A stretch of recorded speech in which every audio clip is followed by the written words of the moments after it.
자, 저당권하고 용익권 관계의 첫 번째는 말소기준 권리를 끄집어내는 거였고요. 그 말소기준 권리 여부에 따라서 용익물권이, 즉 전세권이나 임차권이 저당권보다 선순위에 있었냐 후순위에 있었냐, 이거에 따라서 운명이 결정된다는 거죠. 두 번째가 법정지상권에 관한 고찰이었고요. 이제 세 번째 보실 게 일괄경매권에 관한 논의가 되겠습니다.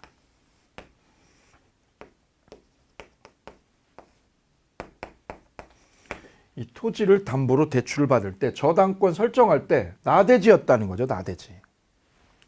근데 저당권 설정할 때 이게 나대지였는데,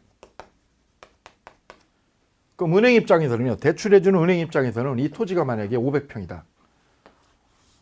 500평 대지에 건물이 하나도 없는 나대지죠. 그럼 대출을요, 이빠이 해줍니다. 최대한 대출을 해줘도 문제가 안 돼요. 왜요? 건물이 없으니까. 반대로 우리가 방금 전에 공부하셨던 것처럼 대출을 해줄 때 이 500평에 똑같은 500평인데 여기에 200평짜리 건평 200평짜리 건물이 있었다.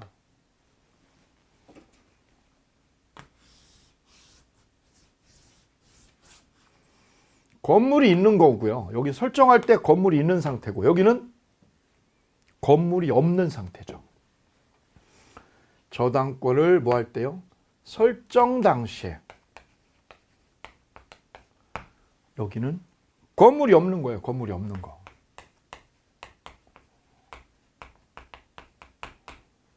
건물이 없는 땅이었고요. 여기는 저당권 설정할 때 뭐가 있었어요? 건물이 있었다.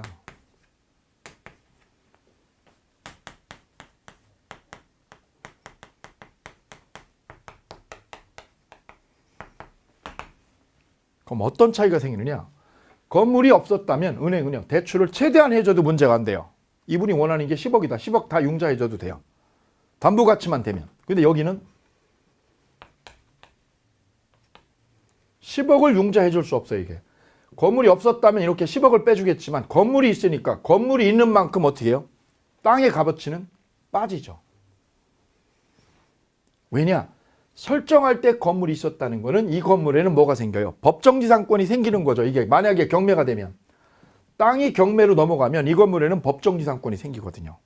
그러니 은행은 대출을 줄여줄 수밖에, 대출금을 많이 해줄 수가 없어요. 왜? 건물이 있는 만큼 땅의 값어치는 줄어들으니까.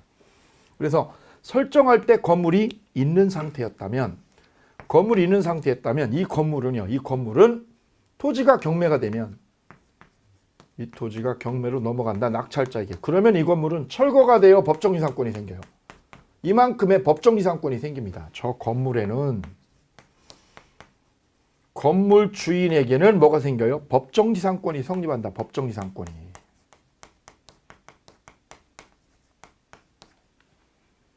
건물이 있었다면, 반대로 여기는 건물이 없었죠. 설정할 때 건물이 없는 땅이었단 말이죠. 이런 상태라면 은행은 대출을 최대한 해줬어요. 10억을요. 그랬더니 이 주인이 갑자기 저당권 설정할 때는 없었는데 설정 후에 저당권을 설정하고 난 뒤에 여기다가 주인이 건물을 줬다는 거지. 이렇게.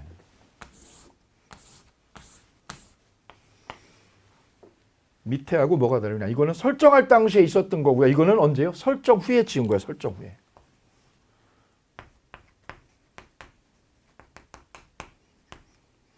건물을 신축했고 이게 동일인이었다. 토지와 건물이 동일인이었다. 이거지. 이게 동일인이다. 근데 이걸 언제 올린 거예요? 설정하고 나서 건물을 올렸다. 이러면 은행은요. 이 은행은, 저당 잡은 은행 입장에서는 토지만 경매를 해도 되어요.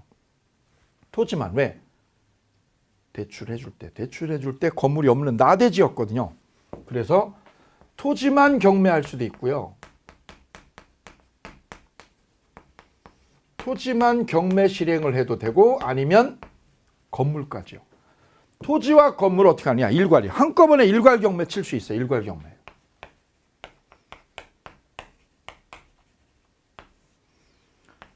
한꺼번에 경매합니다. 여기는 토지만 경매하는 거고 여기는 일괄 경매라고 그래요. 일괄 경매. 이걸 은행이 선택할 수 있어요. 둘 중에 하나를. 그래야 일괄 경매를 해야 땅값과 건물값을 제대로 쳐서 받을 수 있을 거예요. 그래서 보장한 제도가 일괄경매 제도입니다. 이게 365조. 그러면 일괄경매로 가느냐 법정이상권이 생기느냐는 이걸로 결정돼요. 설정할 때 뭐가 없었다면 건물이 없는 땅이었다. 건물이 없고 나중에 신축했다 이거죠. 나중에. 그러면 그때는 일괄경매로 가는 거고요. 설정할 때 건물이 있었다. 설정 당시에 건물이 있었다면 그때는 뭐가요? 법정이상권이 생긴다. 이렇게 받아들이면 아주 명쾌합니다. 자, 그럼 조문 볼까요? 340페이지 맨 위쪽. 토지를 목적으로 저당권을 설정한 후의 별표. 설정자가 토지에 건물을 축조한 때는 언제 줬어요? 설정 후에 건물 축조했죠. 그리고 옆에다 쓰세요. 동일인일 것. 동일인. 땅하고 건물이 동일인이어야 되지. 만약에 이 건물을 팔았다 이걸. A한테 팔아가지고 이게 동일인이 아니다. 그러면 안 돼요 이거는. 그래서 반드시 이게 동일인이어야 돼. 동일인. 근데 이걸 언제 진 거예요? 설정 후에. 저당권자는요. 토지와 함께 토지하고 건물을 일괄경매할 수 있다. 일괄경매할 수 있다의 별표. 그러나 건물의 경매 대가에서는 우선변제를 받을 권리가 없어요. 어디에서? 건물에 동그라미 건물. 건물에서는 우선변제를 못 받고 어디서만? 토지에서만 쓰세요. 토지에서만 우선변제 받음. 왜 그럴까요? 왜 건물에서는 못 받고요. 경매는 둘 다 하라는 거예요. 경매는 둘 다 하는데 돈은 여기서만 가져간다는 거죠. 돈은. 왜냐? 담보가 땅이거든. 땅. 땅에서만 돈을 빼가는 거지 건물에서는 돈을 못 빼가요. 근데 경매는 어떻게 해요? 경매는 일괄해서 경매를 할 수 있어. 둘 다. 일괄경매는 보장하는데 배당받는 거 우선변제죠. 우선변제는 어디서만 받느냐? 우선변제는 토지에서만. 왜 토지만이에요? 담보가 토지지 건물은 아니거든요. 예, 이게 일괄경매권이라는 거죠. 다음 뒤로 넘기면 저당물의 제3취득자라고 나오죠. 반가로 4번에 제3취득자. 위에다 그림을 하나 이렇게 그려주시면 이해가 쉬울 것 같아요. 그림을 통해서 분석을 해드립니다. 제가 이거 강의하고 있는데 한 번은 촬영하시는 분이 탤런트를 지망하시는 분이 계셨어요. 탤런트가 꿈이신 분이. 근데 아직 그분이 이제 유명세를 타기 전이니까 힘들게 계시더라고요. 예술을 한다는 게 우리가 생각하는 것보다 어렵죠. 최근에 제가 기사를 보니까 탤런트들의 85% 정도는 연 수익이 700 정도 되시더라고요. 700 정도. 그러니까 월 수입이 대략 얼마 정도냐면 70에서 60 정도 되는 거죠. 85%는. 근데 극상위의 1%가 이제 2, 30억 된다는 거죠. 연 수익이. 그 나머지는 700 정도니까 월 60만 원 정도 되는 수익으로 생활을 하고 있다는 거죠. 굉장히 어렵죠. 그러다 보니 이제 시간제 알바라든가 이런 거 다른 일을 하고 계시거든요. 예, 그분을 제가 뵌 적이 있어요. 촬영하면서. 자, 그분 얘기 중에 일부가 이런 겁니다.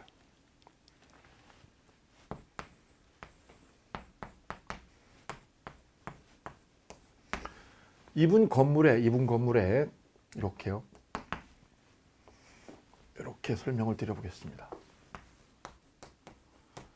은행 앞으로 저당권이 이렇게 설정되어 있어요. 저당권이 설정된 상태입니다. 융자 5억이요. 이렇게 저당권이 설정된 이 집에 세를 얻었어요. 임차인입니다.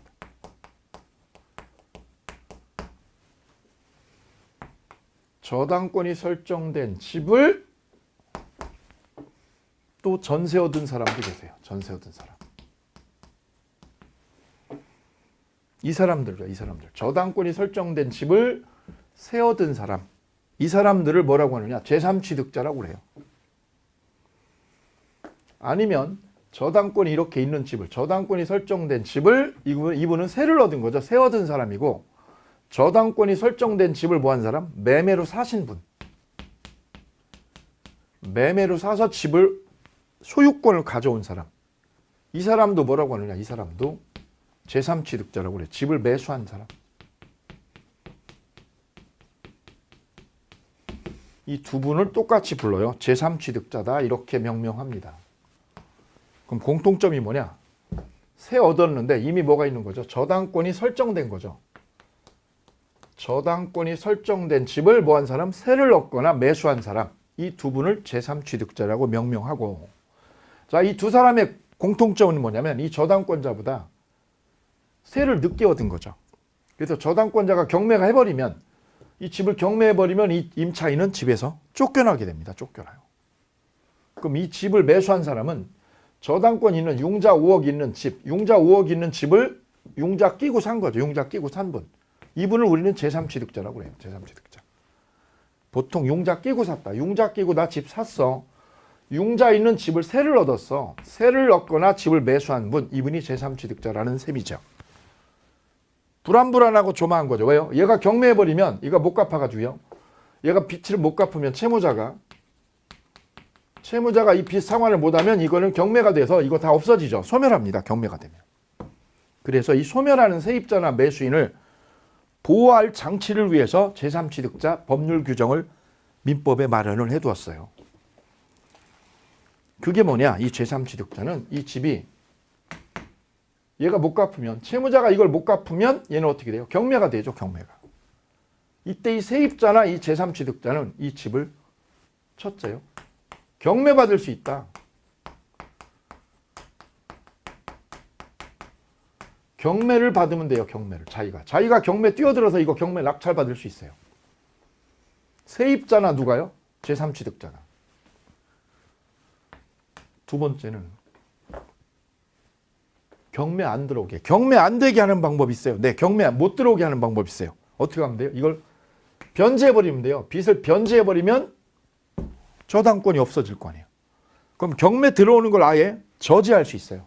바로 이걸 뭐라고 하느냐? 제3자 변제라고 해요. 제3자 변제. 원래 변제라는 거는 이거예요. 채무자가 이걸 갚고 이걸 저당권 없애는 거거든요. 근데 여기는 채무자가 아니라 누구야? 채무자 아닌 사람. 채무자 아닌 사람이 이걸 변제하니 얘를 뭐라고 그러냐? 제3자 변제라고 그래요. 제3자 변제. 채무자가 갚아야 되는데 채무자 아닌 사람, 아닌 분이 갚잖아요. 이걸 제3자 변제라고 불러요. 자, 이때 제3자 변제, 얘가 변제할 때는 얘가 반대해도, 채무자가 반대해도 갚을 수 있어요. 그래서 누구 의사에 반해서? 채무자 의사에 반해서.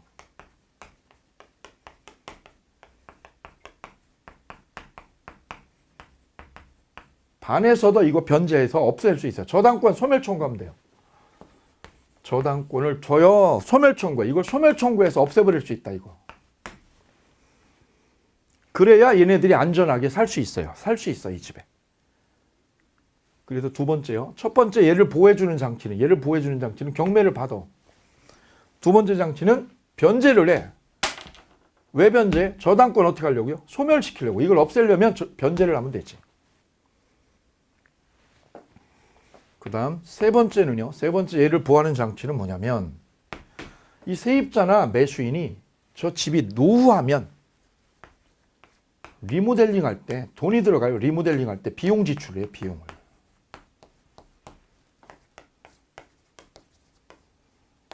그럼 세입자 입장에서는 누구 집에요? 남의 집에. 남의 집에다가 이분이 돈을 들인 거죠. 이럴 경우를 가정을 해볼게요. 남의 집에 리모델링을 했다. 이 세입자가. 이 매수인이. 그럼 집값이요? 오르겠죠. 왜? 새 집이 되니까. 헌집이었다가 새 집으로. 그러면 헌집에서 새 집으로요. 새 집으로 탈바꿈하게 됩니다. 그럼 어떤 일이 생기냐? 경매가가요. 이게 경매가 되면 집값이요? 확 올라가 버리죠. 그건 다 누구 공헌이냐? 공헌이? 바로 제3취득자가 리모델링을 했기 때문입니다. 그래서 이게 경매가 되면, 이 집이 경매로 날아가게 되면 이 제3취득자가 어떻게 해요? 이 저당권자보다 먼저 이 비용을요. 이 리모델링 비용 있죠. 비용. 이 비용이 5천만 원이다. 그럼 이 5천만 원을 어떻게 하느냐? 이 은행보다 먼저 빼줘요. 먼저 빼줘.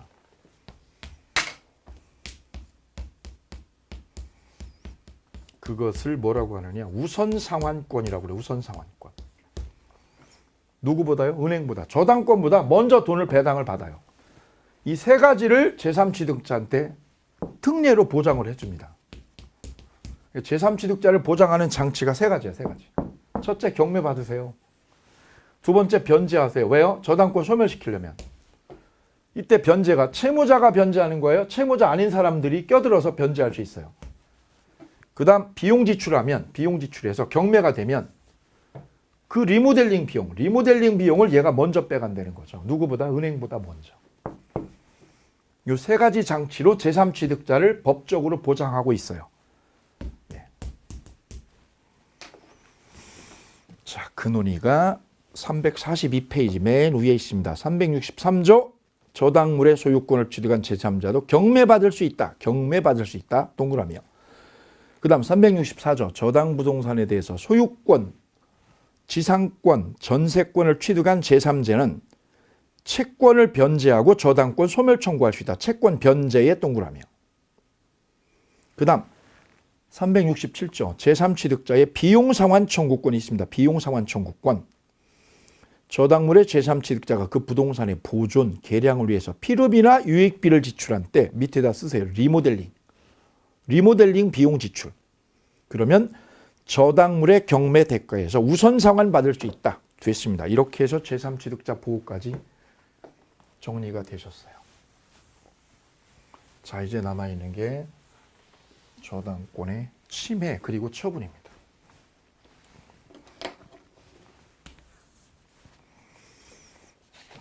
우리 책 343페이지. 343페이지 맨 우측 하단. 저당권 침해에다가 별표하시죠. 별 하나. 저당권 효력은 별 3개예요. 여기는 매년 나온다고 보시면 돼요. 여기는 별 하나.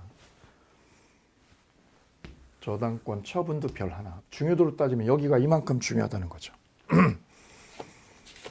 자, 그 저당권의 침해 보실까요? 344페이지. 구제수단이요. 구제수단.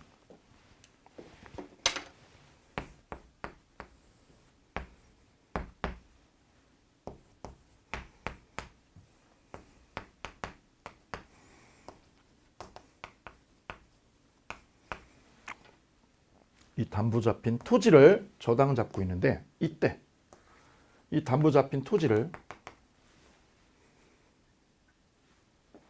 A 땅이거든요. A가 땅 주인이고 B가 저당권자인데 이 땅을 C가 침범을 했다고 해볼게요. C가 침범을 했다.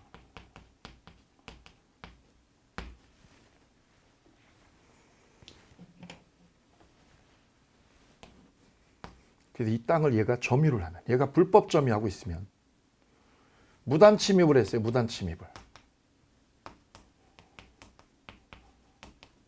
그럼 저당권자가 쟤한테 뭐라고 따질 수 있느냐 이 문제예요. 저당권자가 얘한테 뭐라고 하느냐 뭐라고. 야, 너 내가 이거 담보 잡은 거야. 이 땅 담보 잡은 거니까 이 땅에서 너 나가. 너 나가란 말이야 라고 얘가 따질 수 있느냐? 없다는 겁니다. 왜냐? 저당권자는 본질적으로 이 땅에 대한 담보 잡인 물건에 대한 땅에 대한 점유권이 없습니다. 점유권이 없기 때문에 이 땅을 제3자가 침범한다 하더라도 저당권자는 그 땅을 자기한테 달라고 할 권리가 전혀 없다는 거죠. 그 이유는 점유권이 없기 때문에 토지를 나한테 뭐 하라고요? 반환하라고. 그 땅을 나한테 가져오라고. 즉 반환 청구를 할 수 없다는 거예요. 왜? 점유하는 권리가 아니니까 얘가. 반대로 얘가 지상권이나 전세권이면 이 땅에 대한 지상권을 가지고 있다. 또는 전세권을 가지고 있다. 그럼 얘네들은 다 이 땅을 뭐 하는 권리요? 점유하는 권리죠. 그럼 이걸 침범했으니까 C가 침범했죠. 그럼 얘는요. 달라고 나한테 할 수 있다. 왜? 물권자니까. 다 점유권이 있으니까 이거는 반환 청구할 수 있죠. 그런데 저당권자는 뭐가 없기 때문에요? 점유권을 가지지 않는 사람이기 때문에 반환하라 마라 요구할 수 없습니다. 이게 첫 번째 맥. 자, 그래서 맨 위에 줄 볼게요. 저당권자는 저당권을 침해하는 자에 대해서 방해, 제거나 예방은 청구할 수 있어. 제거나 예방은요. 그런데 기억 보세요. 반환 청구권 없음. 거기에 삼각형. 반환 청구권은 왜 없어요? 저당권은 점유를 수반하는 권리가 아니기 때문에 나한테 달라고, 땅을 달라고 요구하면 안 됩니다. 근데 니은은요. 방해, 제거 청구요. 제거 청구는 돼요. 동그라미요. 반환 청구는 안 되는데 뭘 할 수 있어요? 방해, 제거 청구. 그 다음 방해 무슨 청구요? 예방 청구. 제거나 예방 청구는 할 수 있다는 거예요.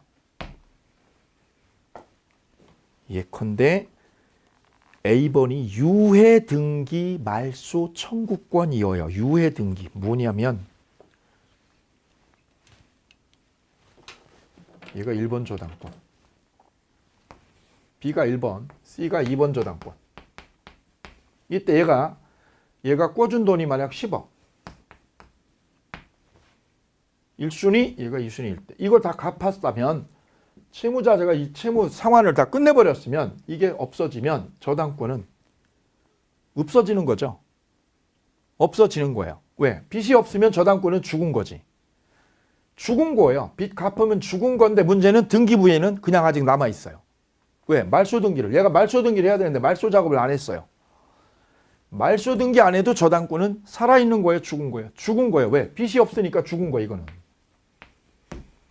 죽었는데 뭐야? 등기부에는 살아있어 그대로.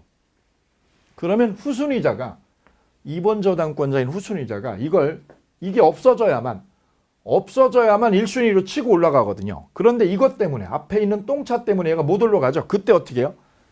1번 저당권을 없애달라고 얘가 청구하는 거죠. 그게 바로 방해 제거 청구예요.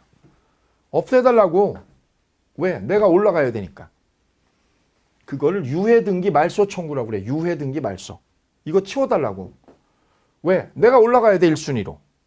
그래서 하는 말소등기 청구가 유해등기 말소 청구라는 겁니다. 간단한 거예요.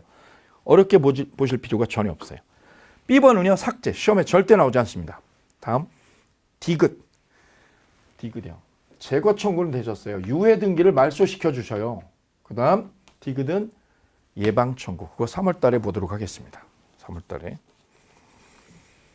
자, 그래서 저당권을 침해하는 C가 담보물을 무단 침범하면 이건 할 수 있어요. 반환 청구는 안 되고 제거나 예방 청구를 할 수 있다.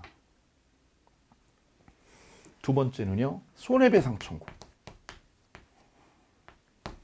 손해배상 청구. 예컨대 이게 건물이었다고 해볼게요.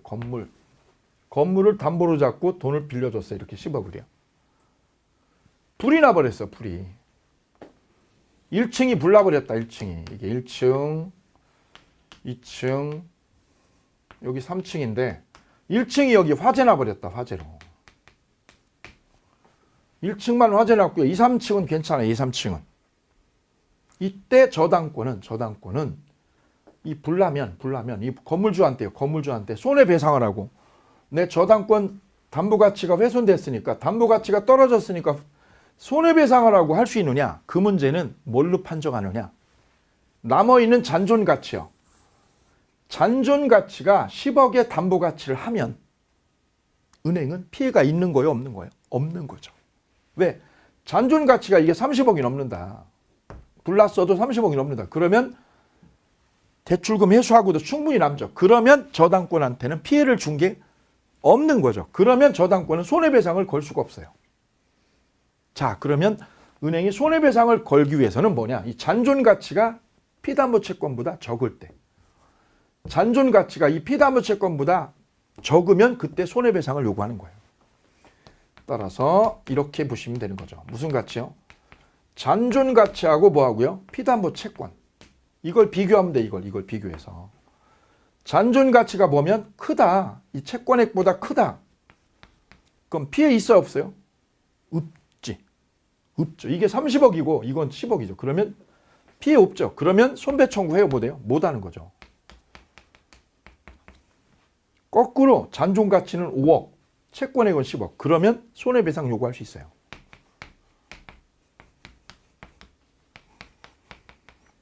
자, 이게 손해배상 요구 문제입니다. 그래서 손해배상 요구는 담보물의 잔존 가치 요거하고 채권액하고 비교를 하면 간단하게 해결이 되겠다는 거. 그게 345페이지에 기억이 있어요. 기억에 나와 있는 내용입니다. 그걸 보시면 되시고요. 그 다음에 밑에 3번 담보물 보충 청구권이 있습니다. 저당권이 침범당했을 때 할 수 있는 논의가 물권적 청구권인데 반환 청구가 안 되고 요것만 되더라. 물권적 청구권 중에서는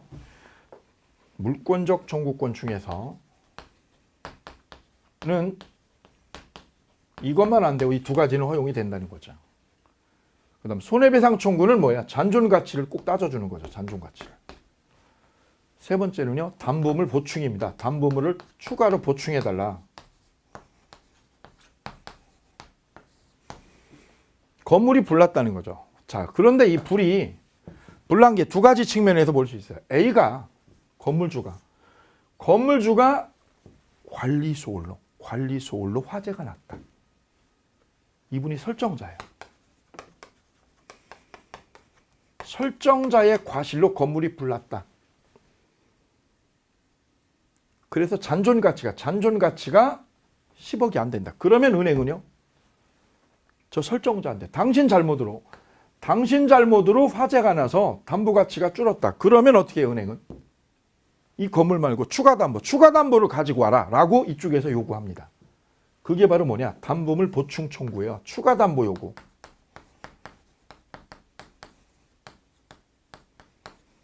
추가 담보 가지고 오세요. 그거는 전제가 뭐냐? 설정자가 잘못해야 돼요. 그런데 가끔은 설정자가 아니라 이런 경우요. 얼마 전에 이런 경우가 있었어요. 의정부에서 약간 정신 이상한 분이요. 이 미친 사람이 건물에 불을 질렀다 이거죠. 그럼 이 건물이 화재난 이유는 설정자의 과실에서 기인한 게 아니라 누구요? 제3자죠.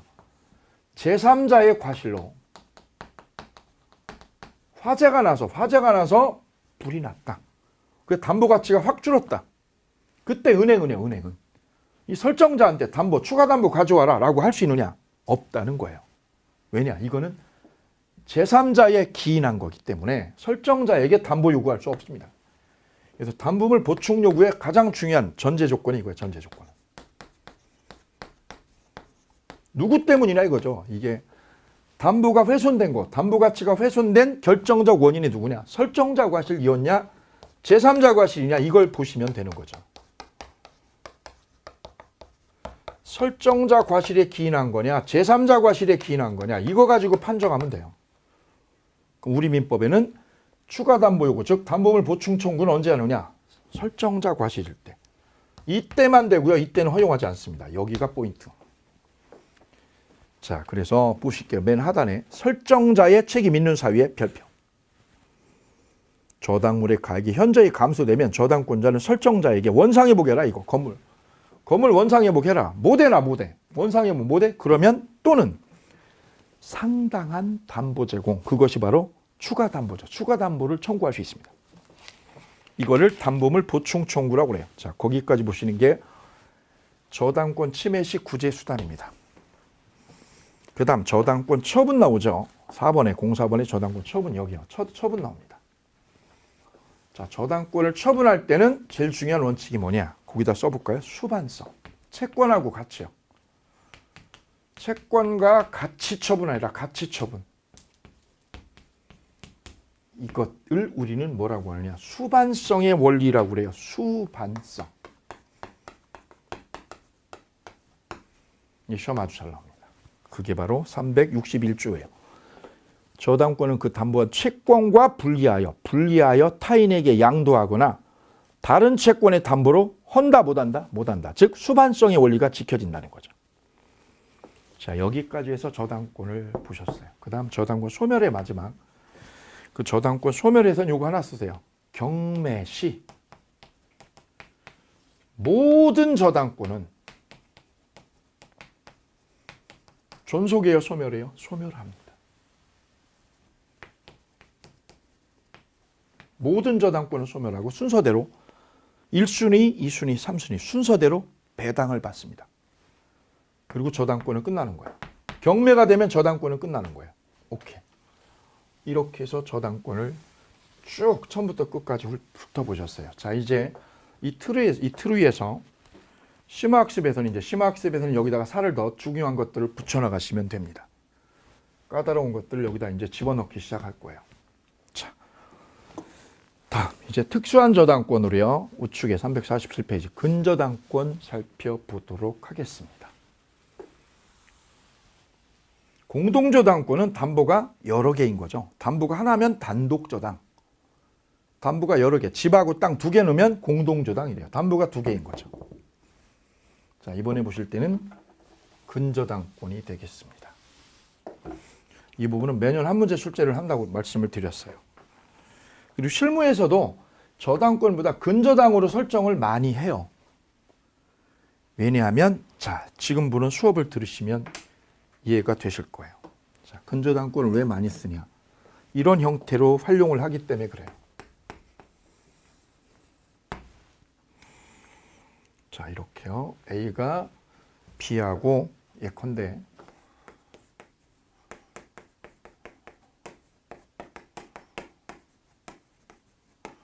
물품을 외상 거래한다. 아니면 어음 거래를 한다. 이렇게 거래를 외상 거래를 계속 한다 이거죠. A가 채무자가 채권자인 은행하고 채무자 이쪽에 채권자. 이거를 우리는 기본 계약이라고 해요. 기본 계약. 우리 물건을 외상 거래하다. 내가 가구를 본사로부터 이 본사로부터 외상으로 공급받는다. 그럼 결제는 언제 하느냐 이거. 외상 거래한 거. 결제는 언제 하느냐? 연말에 그냥 통째로 다 하자. 그걸 결산기라고 그래요. 결산기. 결산기는 연말에 하자. 연말에.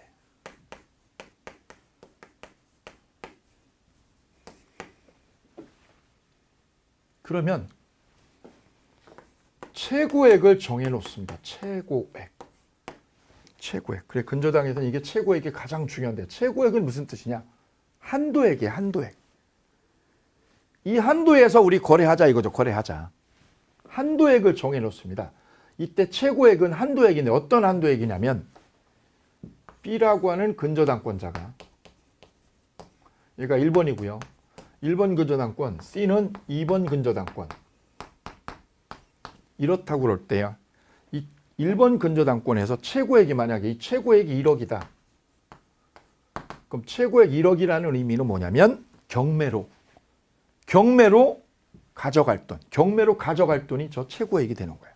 즉 우선 변제, 경매 시에 저 담보잡은 채무자가 외상거래하면서 이 집을 아니면 공장을 집이나 공장을 담보로 해서 지금 외상거래를 하고 있다. 이럴 때 최고액 1억이라는 의미는 무슨 뜻이냐면 이 집이나 공장이 경매로 날아가면 1번 근저당권자가 얘가 2번 근저당권자보다 먼저 우선 변제받는 한도. 우선 변제받는 한도액이 바로 최고액이에요.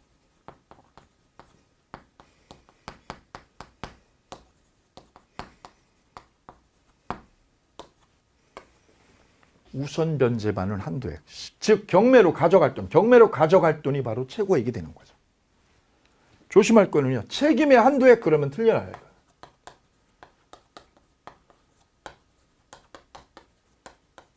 책임의 한도액이 아니라 이거예요. 우선 변제로 받을 돈이에요. 받을 돈. 즉 가져갈 돈, 경매로 건질 돈. 경매로 건질 돈이에요. 경매로 건질 돈. 그 건질 돈이 1억밖에 안 되는 거예요. 책임의 한도액은 뭐냐? 부채요, 부채. 이거하고 이거는 달라요. 이 부분이 시험에 잘 나와요. 최고액이란 무엇을 의미하느냐? 첫째, 책임의 한도액을 말하는 것 아니고요. 우선 변제받는 한도액, 즉 건질 돈이다. 경매로 얘가 건질 돈이 1억인 거야, 1억. 그럼 결산기는 언제냐? 연말이다, 연말. 그러면 거래할 때마다요. 외상 거래할 때마다 외상으로 가구를 가져오든 물건을 떼올 때마다 채무액은요. 이 채무액은 들쑥날쑥하거든요. 결산기 되기 전에는 들쑥날쑥하죠. 외상으로 가구를 많이 가져오면 많아질 거고 적게 가져오면 줄어들 거고 그래서 채무액이 불특정이라는 거예요. 불특정해. 정해지지 않았다는 거죠. 결산기가 도래하기 전에는. 널뛰게 하는 거죠. 이게 널뛰게 하는 거예요. 채무액이 널뛰게 한다는 게 이게 특징이에요. 근저당의 특징 그러면 이 부분입니다. 이 부분 특징. 채무액이 뭐 한다? 널뛰게 한다 이게. 불특정이라는 거예요. 즉, 증, 감, 변동하게 돼 이게. 채무액이 증감 변동하게 돼. 증감 변동. 언제까지요? 결산기 도래할 때까지. 연말이 될 때까지는 널뛰기 계속 하고 있어요. 계속. 이게 첫 번째 특징입니다. 두 번째 특징은요. 이 근저당의 두 번째 특징은 채무액이 빵원이어도요. 그럼 어느 시점에 채무액이 빵원이어도 3월 달에요. 3월 달, 4월 달에 매출이 엄청 올랐어요. 왜? 물건이 많이 나가서. 그래서 현금으로 갖다 다 갚았어요. 가구 사올 때마다 현금으로 다 이게 결제해버리면 외상 대금이 없죠. 그러면 채무액이 빵원이죠. 빵원. 채무액이 빵원이어도 즉 소멸해도 채무가 소멸해도 근저당권, 이 근저당권은 결산기까지는 소멸하질 않아요.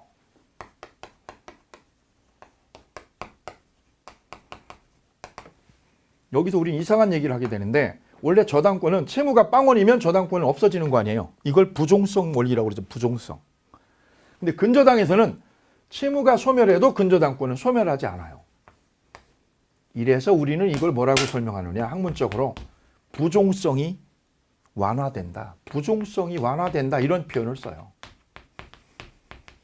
부종성이 인정돼요? 인정 안 돼요? 부종성이 인정 안 됨.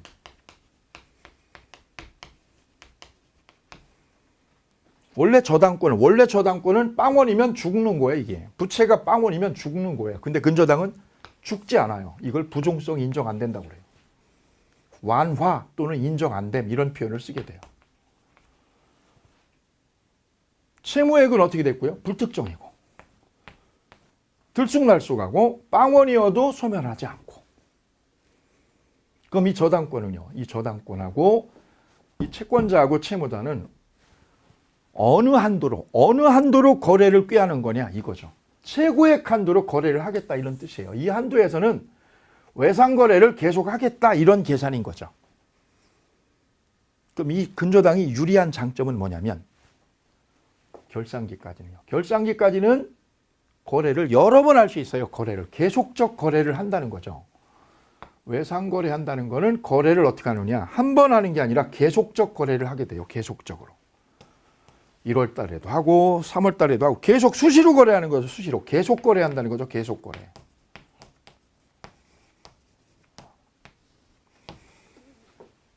보통 저당권은 내가 은행 가서 1억을 융자를 받는다.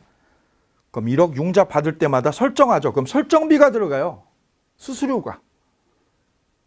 또 내가 3월 달에 가서 융자를 또 받는다. 그럼 설정비가 또 들어가요. 5월 달에 또 하면 또 들어가요. 설정할 때마다 수수료가 계속 발생해요. 근데 근저당은 아니에요. 결산기까지는요. 연말이 될 때까지는 계속 써먹을 수 있어요. 대출을 계속해서 받아낼 수 있어요. 설정은요. 한 번으로. 그래서 편리하고 수수료가 안 들어간다는 점이죠. 바로 이 점 때문에 보통 대출 받을 때는 저당권보다 근저당 형태로 많이 현실에서는 쓰고 있습니다. 근데 근저당의 기본적 특징을 얘기하라 그러면 이 세 가지예요. 채무액이 불특정이고요. 특정이 아니라 불특정이라는 거. 보통 저당권은 대출액이 9천만 원이다, 5천만 원이다. 채무액이 특정돼 있죠. 근데 이건 불특정이라는 거예요. 왜? 들쑥날쑥하니까. 두 번째는 빵원이어도 소멸하지 않는 것. 부종성이 완화된다는 거죠. 세 번째는 거래를요. 완타치예요. 계속 거래요. 계속 거래한다는 점이다. 이걸 근저당의 중요한 특징으로 삼습니다. 자, 그랬다가 이 근저당권이 이제 움직이는 건 언제냐? 결산기가 되면. 결산기가 됐어요. 1년이요. 연말이 됐어요. 결산기가 되어서 그 채무액이요. 채무액이 확정되게 됩니다.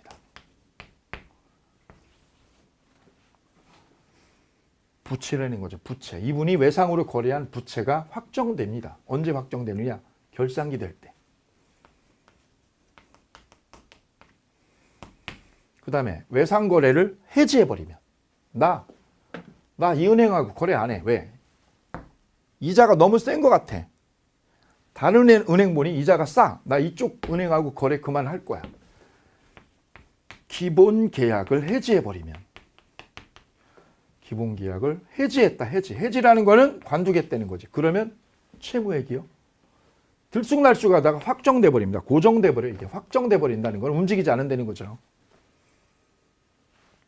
그 다음에 근저당권자가 경매 신청하면 근저당권자가 경매를 신청해 버렸다. 그러면 이 채무액은요. 확정돼 버리고 액수가 딱 고정돼 버립니다. 그럼 이게 확정되면 이 액수가 확정되기 전에는 근저당이라고 그러고 확정이 되면 채무액이 증감 변동하지 않고 이게 들쑥날쑥하지 않고 확정이 딱 되면 즉 결산기가 돼버리면 어떤 효과가 생기느냐. 이거는 근저당이라고 하지 아니하고 이 확정된 후에는 근저당이라고 하지 아니하고 보통의 저당권으로 성질이 바뀌게 돼요. 성질이 바뀌게 됩니다. 근저당이 아니라 보통 저당권으로 바뀌어요.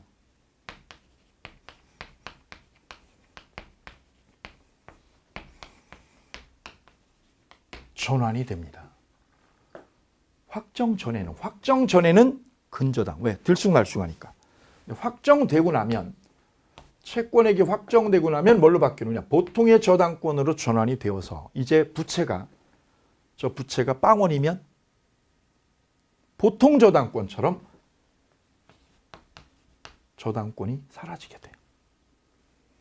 확정되기 전에는요. 이게 확정되기 전에는 우리는 이걸 뭐라고 했느냐? 근저당이라고 그랬어요. 채무액이 확정되기 전에는 즉 결산기가 도래하기 전이면 이건 근저당이고요. 확정되면 보통 저당권으로 성격이 확 바뀌어요. 부종성을 띠게 돼요. 부채가 빵원이면 죽는 거예요. 저당권이. 근데 근저당에서는 빵원이어도 죽어 안 죽어요? 안 죽는다는 점이죠. 바로 피담보 채무가 확정되기 전이냐 후냐에 따라서 성격이 엄청나게 다르다는 거죠. 그래서 이 결산기나 이 채무액 확정이 언제 되느냐 이 부분이 굉장히 법적으로 중요한 의미를 갖습니다. 자, 그 확정되는 사유가요. 확정 사유가 이렇게 살펴볼 수 있다는 거죠. 그 다음에 기타 있어요. 기타. 자, 그래도 만약에 확정됐을 때 결산기가 되었는데 그럼 채무액이 확정되죠. 동결이 되죠. 얼마로 딱 묶여지죠. 그때 이런 일을 경험하게 될 수 있습니다. 확정이 되었을 때 보아하니 최고액은 1억이에요. 1억으로 등기가 돼 있죠.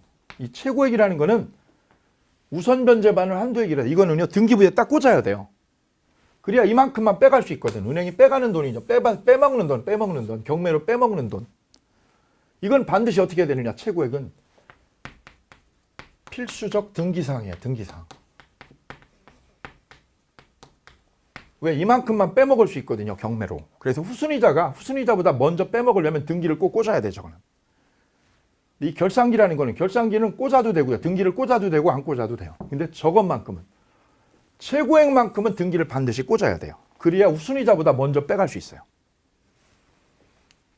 자, 이때 최고액이 만약에 1억.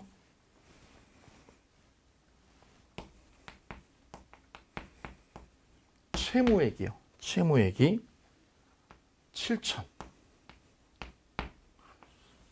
그러면 얼마를 외상거래했다는 거냐? 외상거래 금액이 7천이죠. 7천. 그러면 이 은행은요, 이 채권자는 얼마까지만 빼갈 수 있느냐? 경매로. 이거죠, 이거. 7천만 원 빼갈 수 있습니다. 7천만 원이 외상이죠, 외상거래. 그럼 7천만 원만큼 우선 변제 받는 거죠. 이건 어렵잖아요. 문제는 최고액이 1억인데 이 채무액이 거꾸로 이게 5억이었다고요. 5억. 저기가 신용이 좋아가지고 융자를 막 꿔준 거죠. 마구마구 대출해 준 거지 이렇게. 그러다 보니 한도액보다 훨씬 더 5배나 대출이 커졌죠. 이렇게 5억으로. 그러면 이게 경매가 되면 후순위자 C가 이걸 경매를 했다. 저 집을. 그럼 얘가 빼갈 수 있는 돈, 경매로 빼갈 수 있는 돈이 얼마냐? 1억밖에 되지 않습니다. 이 돈만큼만. 한도액, 최고액인 1억만큼만 우선 변제를 받을 수 있어요. 이 돈은 나머지 4억은 못 받습니다. 그래서 1억까지만 우선 변제를 받을 수 있어요. 이게 최고액입니다. 최고액. 그래서 최고액은 뭐예요? 경매로 빼갈 돈, 빼먹을 돈이에요. 빼먹을 돈. 경매로 건질 돈, 빼먹을 돈.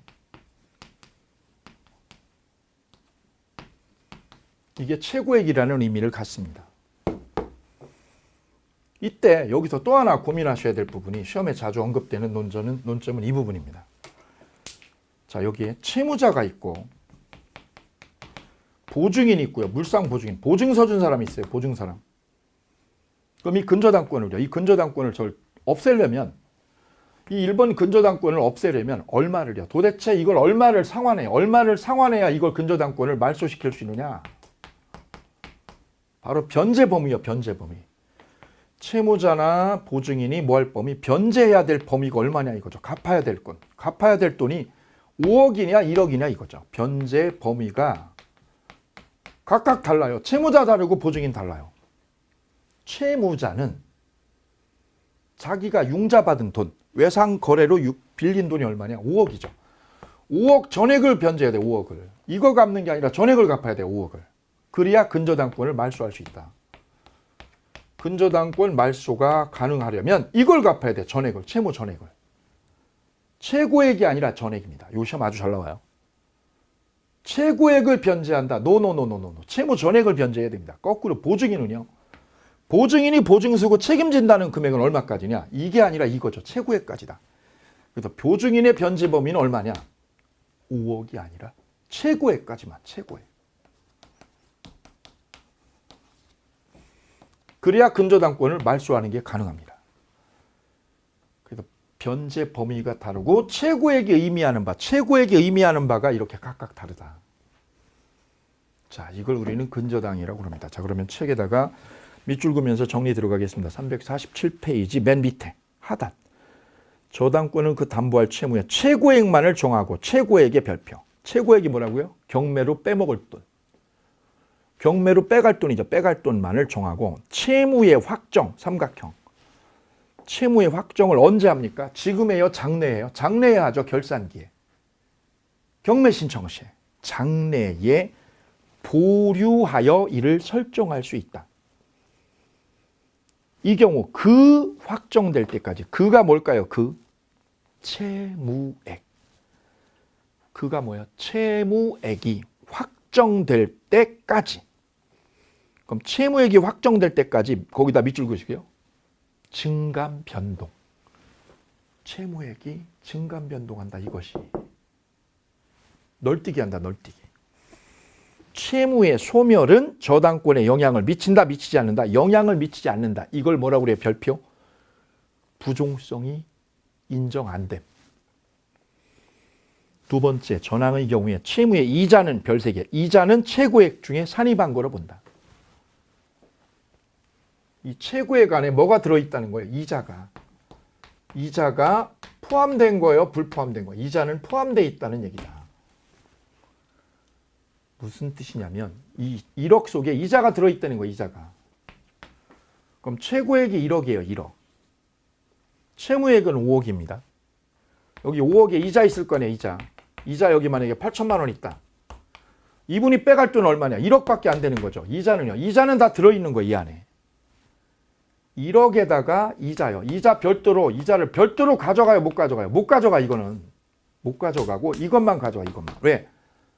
최고액 속에 뭐가요? 이자가 포함되어 있으니까.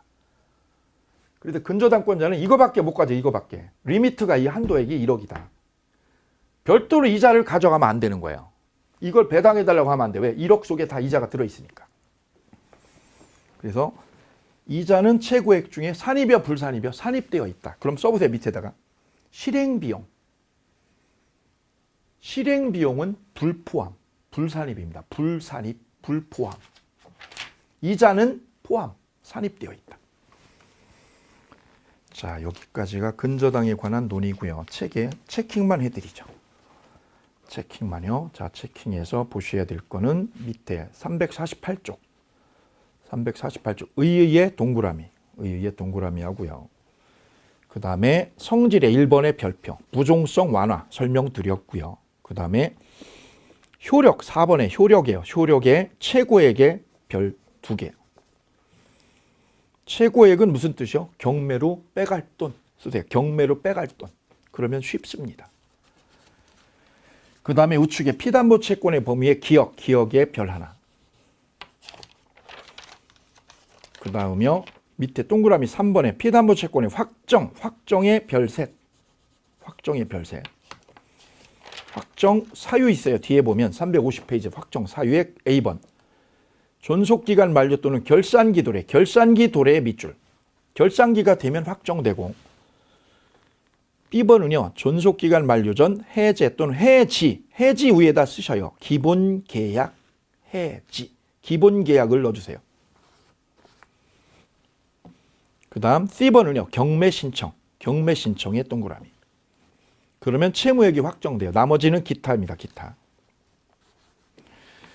그 다음 니은 채무 확정의 효과. 보통저당권으로 전환의 동그라미. 자, 읽어볼게요. 근저당권의 피담보 채권이 확정된 이후에는 근저당권은 뭘로 바뀌느냐. 보통저당권으로 확 바뀌어버려요. 그래서 그 이후가 뭐예요? 그 이후에다 삼각형이요. 채권액 확정 후. 채권액, 다른 말로 채무액. 채무액이나 채권액이나 같은 말이죠. 이게 뭐하노? 확정된 후에는 그 후에 발생하는 원금, 결산기 지난 후. 그 후라는 말이 뭐야? 결산기 후. 발생하는 원금, 결산기 지나고 나서 꿔준 돈은 근저당권으로 담보가 되는 거예요? 안 되는 거예요? 담보로 되지 않아요. 그래, 아주 중요합니다. 그 부분. 그 다음 C번의 동그라미요. C번의 동그라미. 우리 A번, 니은의 A번은 별표예요. 별 하나. C번은 동그라미. 그 다음 디귿이요. 디귿에 채권 총액이 최고액을 초과할 때 옆에다 변제 범위라고 쓰세요. 디귿에다가 변제 범위. 얼마만큼을 변제해야 되느냐. 변제 범위 문제. 이게 시험에 아주 잘 나오는데 채무자는 얼마를요? 전액을. A번의 삼각형. 채무자는 전액을 변제해야 되고 B번 물상보증인의 삼각형. 물상보증인은 최고액 변제로 족하다. 자, 이렇게 해서 근저당에 관한 논의까지 해서 저당권을 쭉 한번 살펴보셨습니다. 자, 심화학습에서는 여기서 좀 더 세밀하고 디테일하게 촘촘하게 망을 짜게 될 거예요. 자, 복습을 그래서 잘 해주셔야 심화학습에서 그 내용이 좀 더 알차고 잘 자리를 잡게 될 것입니다. 자, 그래서 물권법 강론 점유권에서 담보물권까지 강의를 마치고 다음 시간에는 계약법을 가지고 새로이 찾아뵙도록 하겠습니다. 계약법 기대해 주시기 바랍니다. 여기까지 같이 해주신 여러분 감사합니다.